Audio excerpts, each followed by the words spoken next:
This is the Pro Football Chase podcast, a podcast that has featured interviews with Rams wide receiver Robert Woods. To reach 1,000 yards, and last year, unfortunately, I got hurt midway in the season. But other than that, just working and grinding to get to this point, and finally broke it with a lot of games left. Packers wide receiver Marquez Valdez-Scantling. Just the fact that we got all-pro on the other side of the ball, in Devontae. So when you got a guy like that, that's just going to get the main focus. Obviously, people start to know my name a little bit after I made a few plays here and there. Broncos offensive guard Ronald Leary. It would either have to be a counter or a pin and pull play when we get on the edge and run. I think it's always impressive when big guys can get out that stance and move and hit somebody. And rising stars Dalton Risner, Charles Amenahu, and Jawan Williams. This is a podcast that offers player perspectives from some well-decorated veterans, including T.J. Hushmanzada. And people will say, "Oh, well, is Dak Prescott a franchise quarterback?" Look at his record. It tells you he is. Oh, he has a great because he has Ezekiel Elliott. You tell me a quarterback in the entire NFL that's not Tom Brady that does more with less. Game previews, recaps, and analysis. Turn the volume up. The chase is on, and the chase is live.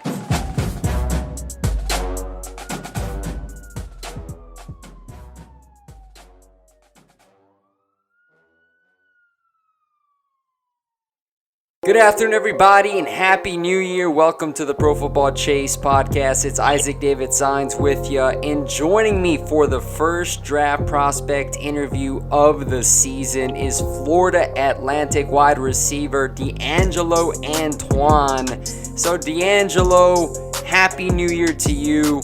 Thanks for joining me. How are you doing? I'm doing good. Thanks for having me. All right, let's get right into it. So you transferred to Florida Atlantic after 3 seasons at South Florida.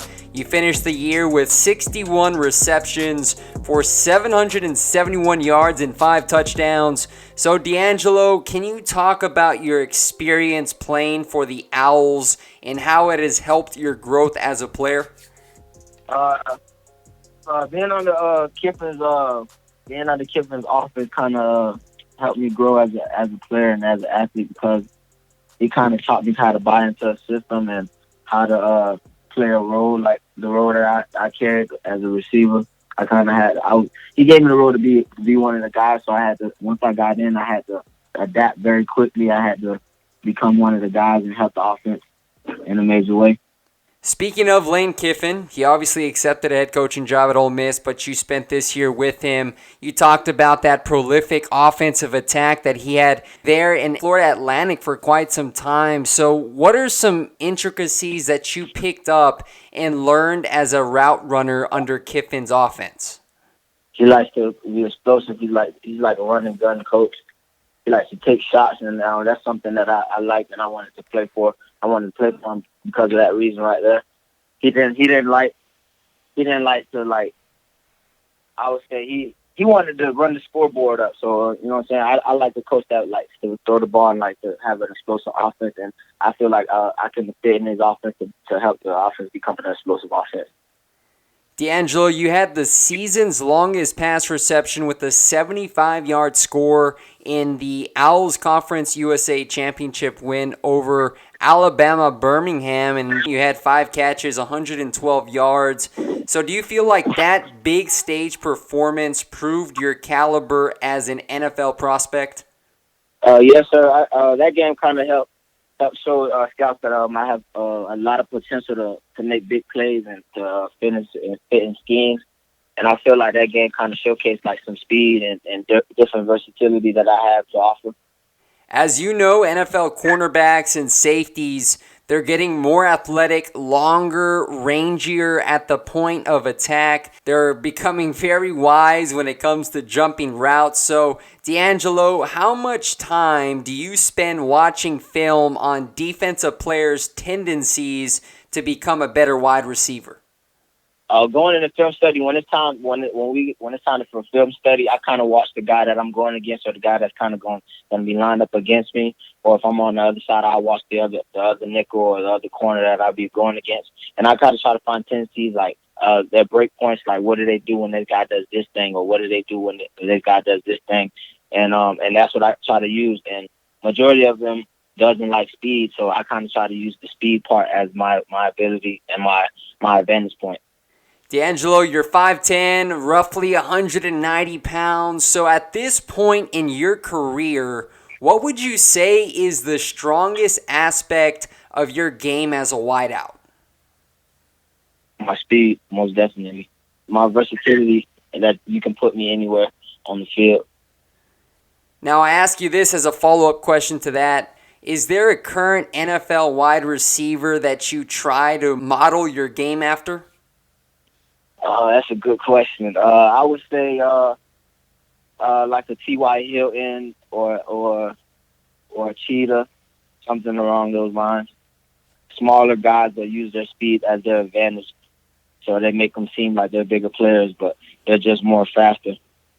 Now, speaking about that speed, Deangelo, creating separation at the line of scrimmage is pivotal for wide receivers, and especially as you move into the NFL. So what traits, other than your speed, make you capable of winning consistently against defensive backs at the next level? One thing I would say is route running, separation. Separation is one thing. Understanding tendencies and understanding schemes. You got to be able to understand defenses and how to break them down and how to attack them. I feel like that I'm pretty good at learning how to attack a defense. You earned Conference USA honorable mention as both a wide receiver and as a kick returner this season. With that said, how can you be a valuable asset as a specialist in the NFL? My return abilities, I can do a kick return. I could be on special teams. If a team needs me to be on special teams, I feel like that'll really help me excelling at the next level and help the team excel. I hear you're going to be participating in the College Gridiron Showcase in Fort Worth, Texas this coming week. So how excited are you to showcase your skill set in front of NFL scouts? Oh, I'm very excited.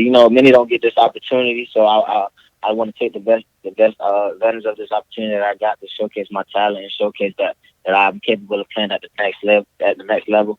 So I'm grateful for this opportunity, and I'm very excited. I can't wait to get out there and start running around and really show them what I can do. Now, can you discuss a little bit more information about this Gridiron Showcase, what exactly you're going to be doing and what drills they're going to be putting all through? Oh, I don't know the exact drills, but I know we're going to have like one-on-ones and scrimmage drills and mini scrimmages and stuff like that. But in depth detail, I honestly don't know exactly what kind of drills we'll be doing. So I'm kind of looking forward to that myself. Well, as you start this draft process, you're going to meet a lot of NFL executives in the months to come leading up to the 2020 draft that will be in Vegas. So what will be your message and selling point to all those wanting to learn more about you, not only as a player, but as an individual? As an individual, I got good characteristics. I'm a good team player.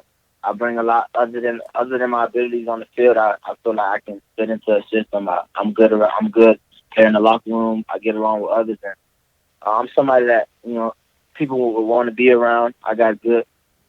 I make people laugh and stuff like that, so it's not hard to kind of find a liking for me, other than that I can play football, and I feel like if somebody takes a chance on me, that they won't really regret it. Well, Deangelo, thanks again, man, for joining me. I know you got some travel plans coming up. I wish you the best of luck moving forward, and blessings to you as you pursue an NFL opportunity. Thank you for those opportunities.